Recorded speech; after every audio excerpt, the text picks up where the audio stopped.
Hello, Mallards. It is Thursday, and Dad and I just watched The Tomorrow War, which is on Amazon Prime. It's a film starring Chris Pratt as a guy who goes 30 years into the future to fight a war that hasn't really happened yet against an alien species. And essentially, like, Earth is losing and everyone's dying.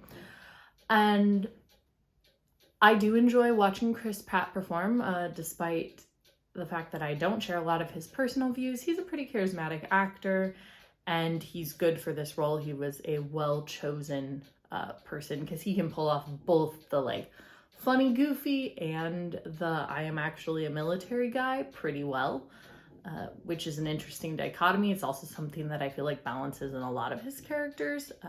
So it was right in his wheelhouse. If you're writing this script and you were looking for somebody, Chris Pratt is an obvious and good choice. But as far as the film itself, needless to say, there are going to be a lot of spoilers. So if you haven't seen the film, it's on Amazon Prime, so go watch it and then come back and watch this. And if you have seen it and your opinion is different than mine, please leave them down there. But this is how I felt about the film. We're going to sort of go in order.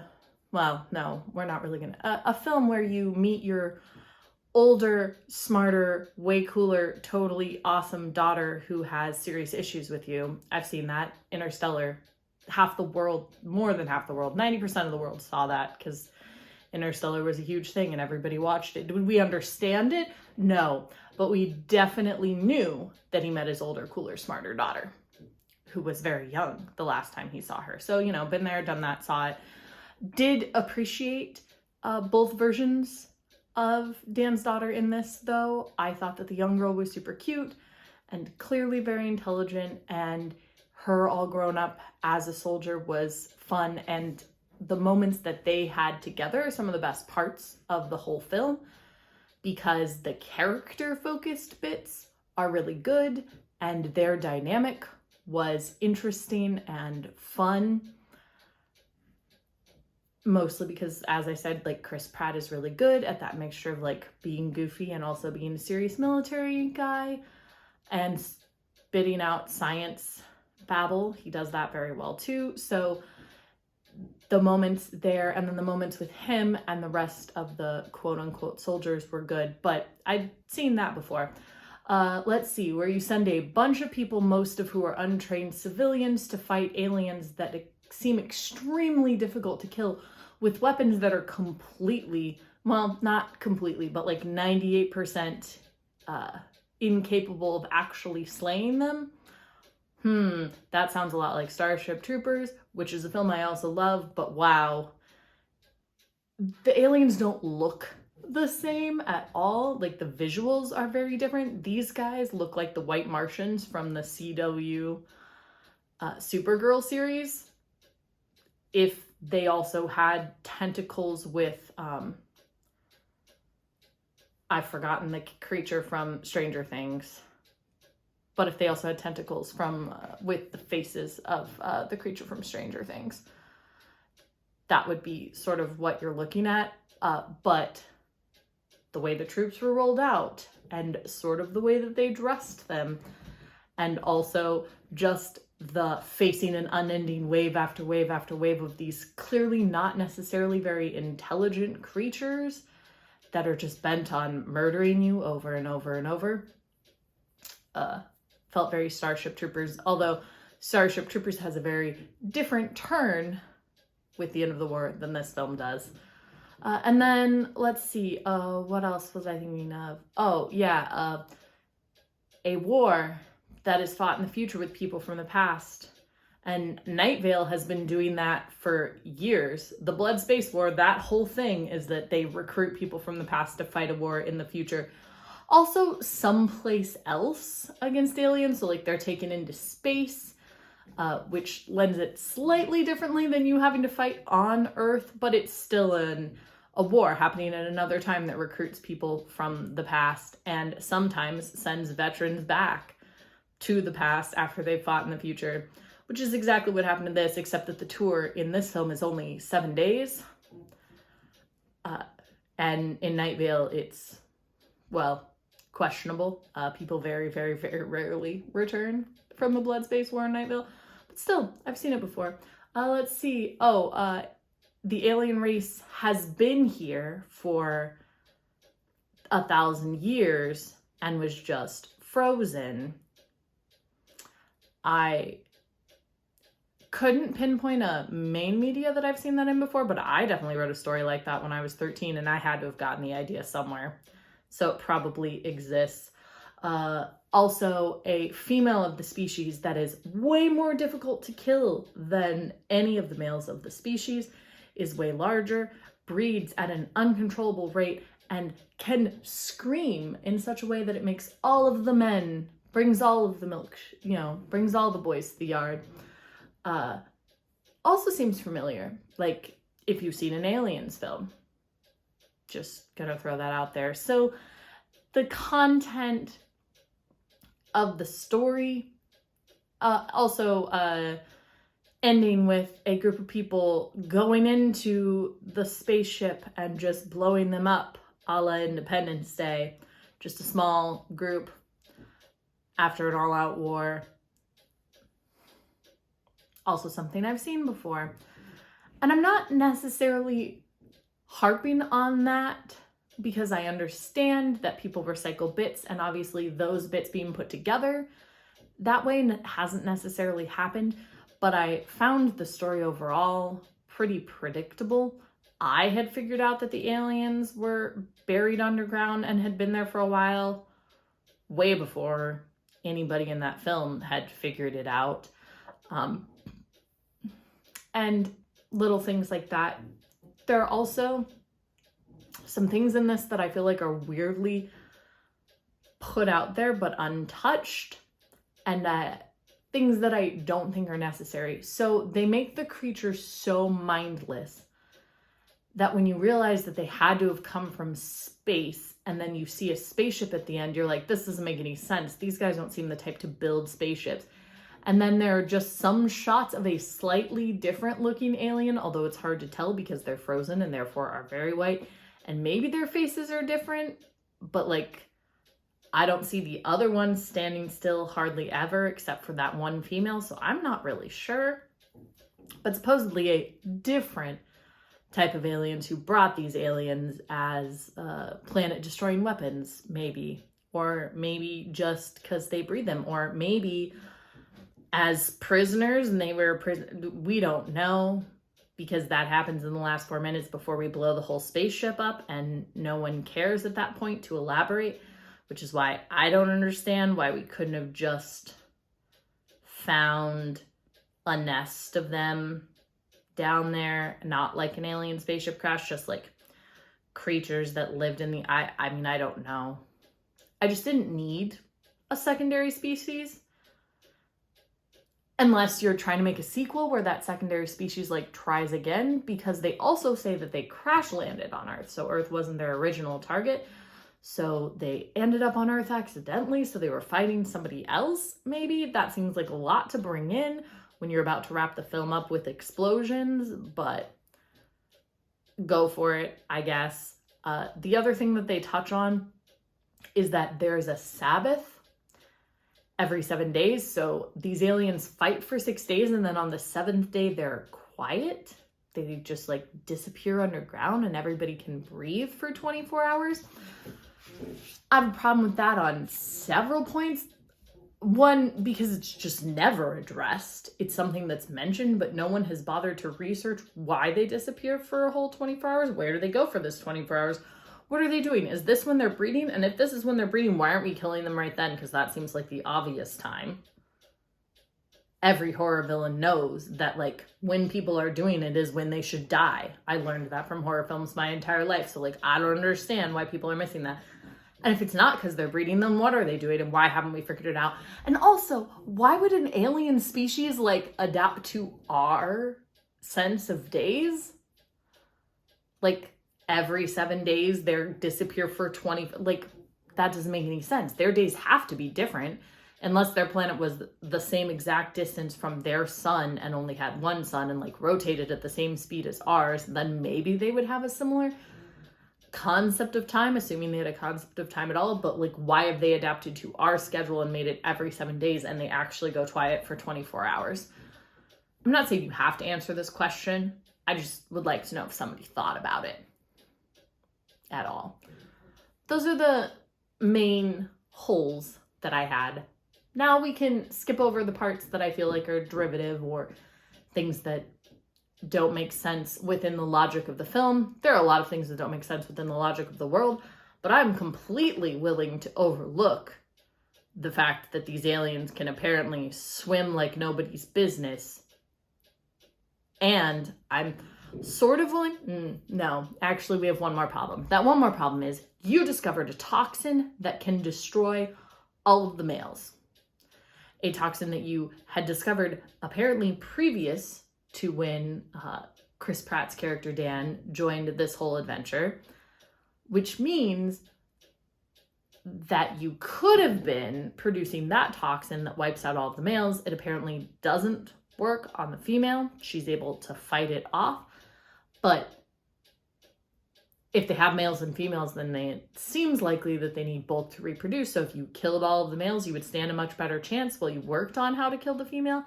So I don't understand why they didn't just produce the toxin and kill all of the males. There don't seem to be that many females, because one female, shaking her milkshake brought like thousands of boys to the yard. And like, not that many gonna come running if there are other fish in the sea. I'm just saying. So you clearly missed out on the opportunity to just wipe out all of the men and then eventually deal with the female. But they discovered that toxin earlier. I also don't know why they didn't just collect research, because there have been several tours. One of the guys that goes out with Dan has been on at least, this is his 4th tour. And it has been a year. The tours are 7 days long. He's on his 4th. So he's been back in time at least 21 days. And we know that it takes a year from when they travel back in time and say, we need you to join our armies, until Dan gets deployed, right? So they have an entire 52 deployments essentially before he goes out. And they had discovered that toxin at some point in the past. So I don't understand why they didn't send that back previously. I also don't understand why they didn't just bring back dead bodies with that very first set of people. And then they could have been spending that entire year studying or living aliens, for that matter, studying them and figuring out how to kill them. Part of the reason that they're struggling so much in the future is that so much of the planet was wiped out immediately that they don't have the resources and the scientific equipment and things to produce these toxins and maybe necessarily do the research. But we do right now in the movie at the end of 2022 and through 2023. We definitely have the resources to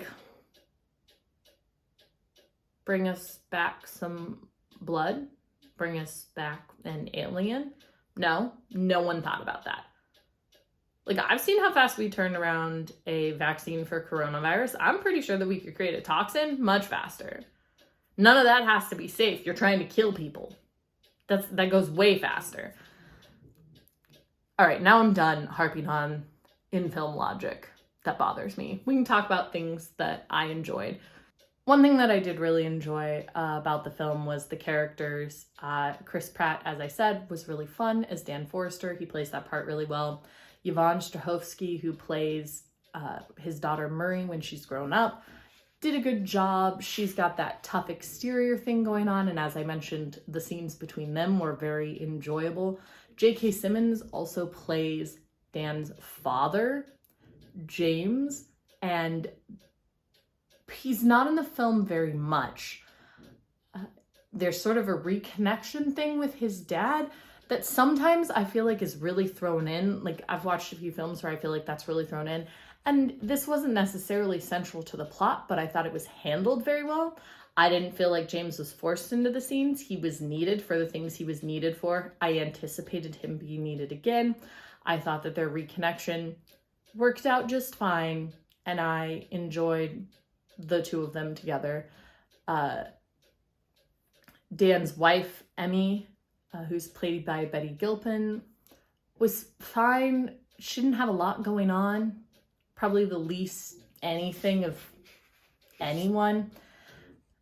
One thing I found interesting is that the older Muri says that Dan and his wife separated when she was 12 and got a divorce when she was 14, and then Dan died when she was 16, and basically he just abandoned his family, and because he wasn't happy with his life. And in the beginning of the film, we see him not get a job, but it doesn't seem like he's unhappy with his life at all. Like, I thought that that was a weird stretch, because he does seem upset that he didn't get the job he was really hoping to get, but he also seems very happy with his family and his wife and his daughter, has a ton of friends. They're throwing a huge Christmas party with a bunch of people around. Like, he clearly enjoys who he's hanging out with and who he's spending time with. And maybe he's not the most happy being a high school science teacher, but he's clearly also passionate about that. And so I don't understand why they thought that was the journey for him to go on. Like, I feel like that wasn't his journey, although they make it seem like it was, because they voice over with this whole thing about being like, the best life was right in front of me the whole time. Like, yeah, dude, we figured that out. We didn't need you to voice over it. But also, I don't feel like that's what you learned. I feel like your journey was maybe a little bit forgiving your father, because maybe you realized that, like, parents mess up, but your journey could literally just be you want to save your child from this future where she dies. And it's okay if you don't have a big emotional arc on the inside, especially when I don't really see an emotional arc. Like, you seemed happy with your wife when you left, and you were happy with your wife when you came back. And by my timeline, you still got 3 years to get unhappy before Muri told me that you split with your wife. So, like, still could happen. In the dark cyclical version of this film that Mallory writes, he comes back with the toxin to defeat the aliens, but can't get anyone to, like, listen to him about it. And that's what drives him away from his wife and causes them to separate and then divorce, and then he dies, and then, you know, the cycle starts all over. But I didn't write this, which is good. Just trying to think about the other characters that I really enjoy. Dorian, who is... So the other soldiers that Dan goes out with, there's Charlie, who's like the hardened guy who's been on a bunch of tours, and then Dorian, who's the new kid. And there are a couple of others that you meet along the way. And the dynamics between them is fun. They have a nice camaraderie, and little bits of, like, moments of reality of being in war that I thought were nicely sprinkled throughout. That's not what this film is about, very clearly, and so it's okay that there's not a ton of that. But I liked the play back and forth, and I liked the development that it gave for Dan's character as, like, the leave no man behind type. And it also just created a fun, like, science buddy soldier relationship, which is a strange relationship to have, but one that I really enjoyed. And I liked that they got to play to both the soldier side of Dan's personality and the scientist side of his personality, and the same with his daughter, with Muri. Like, she was a soldier, but she was also a scientist. And Dorian was a scientist who was forced to be a soldier. And I can't remember well enough what job Dan was applying for in the beginning, but I couldn't decide if Dorian is the one who ended up getting the job that Dan wanted. Because Dorian's very specific about what his job is in a strange way that leads me to believe that maybe it's the job that Dan had applied for, but wow, was I not paying enough attention to what he was applying for in the beginning, because I didn't think it mattered, because, you know, this is a movie about a space war in the future, not a man getting a job. So there's a possibility that that happened. That would be kind of cool. If that's not the case, should have done that. It would be kind of cool. And then it could just be about him accepting the fact that he didn't need to get that job because somebody cool got the job. I don't know. Maybe the whole emotional arc of this should have been to not diss on that one student in your class who's really into volcanoes because you might need him in the future. Anyway, I did have fun with the characters. I had fun with the action in the plot. There are some cool action moments, especially towards the end. Some over-the-top bits, but I love an over-the-top bit. I love the amp up of the action. They play really well into that classic like quiet moment before the creature comes back and all that sort of fun stuff that you really enjoy. And it ends very happy. You know, the only person who really dies, well, a couple people die, somebody from the future dies, but it's okay because she wasn't born at the time that she died, so like, she'll be fine. And then the guy who already knew he was dead died, and some people die in the war at the beginning, but all of the main people make it out all right. It's got a very happy ending, so you have that to look forward to. Anyway, if you've seen The Tomorrow War and you have opinions, especially if they're very different than mine, please leave a comment below. I'd love to hear about it. Thanks for watching, and I'll see you tomorrow.